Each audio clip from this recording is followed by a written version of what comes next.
Welcome to Story Spectrum. Picture this. It's 2009.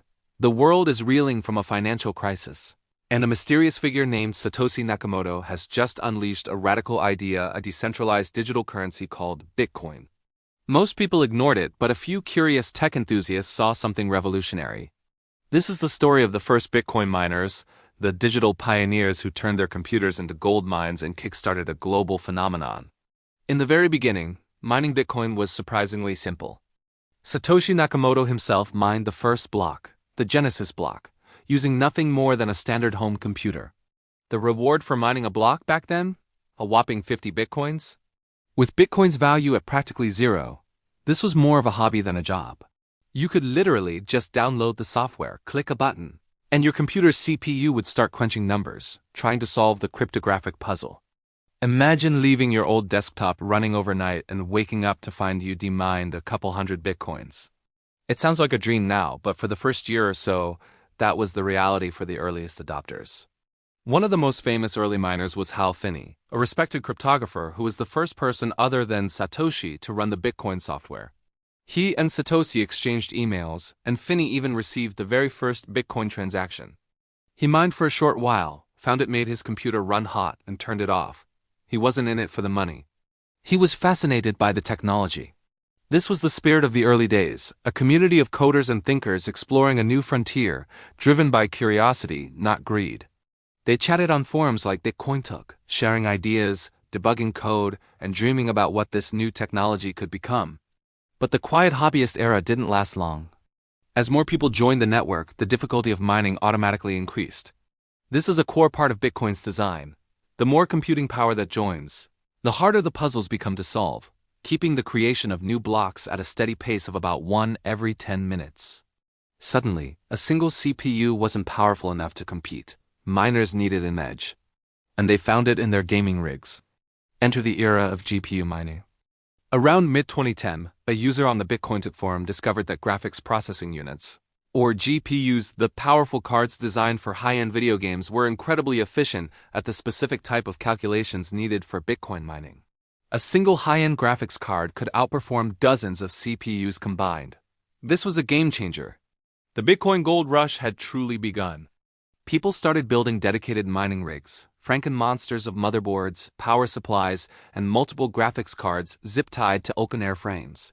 Basements and garages transformed into server farms, humming with the sound of fans and radiating heat. One legendary story from this time is that of Laszlo Hanyecz, a programmer from Florida. In May 2010, he made history by making the first ever real-world purchase with Bitcoin. He famously paid 10,000 Bitcoins for 2 pizzas. At the time, that was worth about $41. Today, those 10,000 Bitcoins would be worth hundreds of millions. While it's easy to look back and call it a mistake, Laszlo's pizza purchase was a monumental proof of concept. It proved that Bitcoin could actually be used as a medium of exchange, a currency to buy real things. He was a prolific GPU miner, and for him, 10,000 Bitcoins was just a fun way to participate in the experiment. The GPU era kicked off an arms race. As Bitcoin's price started to climb, from pennies to $1, and then beyond, the stakes got higher. The more your rig cost, the more mining power you had, and the more Bitcoins you could earn. This led to a global shortage of high-end graphics cards. Gamers were furious, finding their favorite hardware sold out everywhere, bought up by crypto miners. Companies like AMD and Nvidia saw their sales skyrocket. The quiet digital frontier was now a loud, competitive, and highly profitable industrial zone.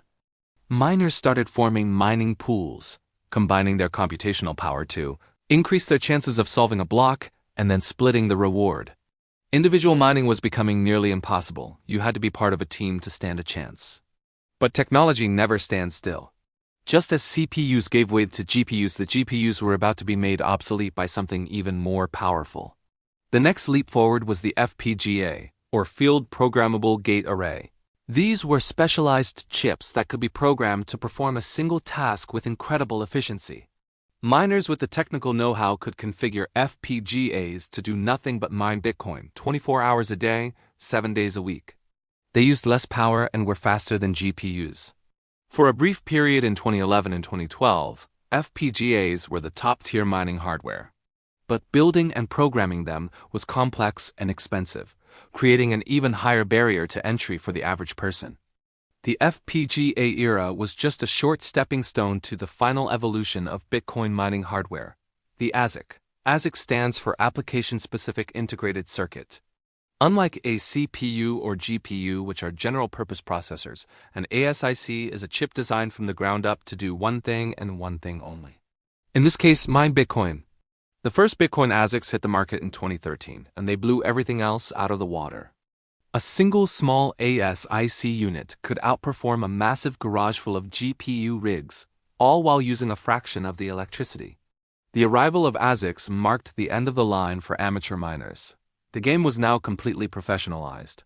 Companies were formed specifically to design and manufacture these powerful chips. Huge multi-million-dollar data centers were built in locations with cheap electricity, like Iceland with its geothermal power or regions in China with access to hydroelectric dams. The image of the lone coder mining in their bedroom was replaced by vast warehouses filled with tens of thousands of screaming ASIC miners. The network's total computing power exploded exponentially. The difficulty skyrocketed to a level where using anything other than the latest generation ASIC was simply a waste of electricity. The race for hash rate supremacy became a global industry. Companies like Bitmine and Canon Creative became giants, controlling the production of mining hardware.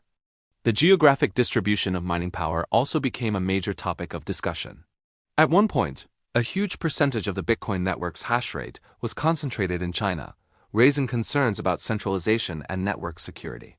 What started as a decentralized dream was now dominated by a few powerful players in a handful of countries. Looking back, the evolution of Bitcoin mining is a story of relentless innovation and an escalating technological arms race. It began with a simple click of a button on a home computer, a hobby for a few cypherpunks. It grew into a battle fought with gaming cards in basements and garages, a gold rush for the technically savvy. And finally, it matured into a massive global industry powered by specialized hardware in enormous data centers, consuming as much electricity as entire countries. Each phase pushed the boundaries of technology and reshaped the Bitcoin landscape. The pioneers, from Hal Finney to Laszlo Hanyecz, weren't just mining for coins. They were stress-testing a revolutionary idea and laying the digital foundation for the entire world of cryptocurrency that we know today. Their curiosity and experimentation, fueled by the hum of their computer fans, echoed across the globe and started a revolution. Thanks for watching. If you enjoyed this journey back in time, make sure to hit that like button, subscribe to Story Spectrum, and ring the bell so you don't miss our next adventure. We'll see you in another story.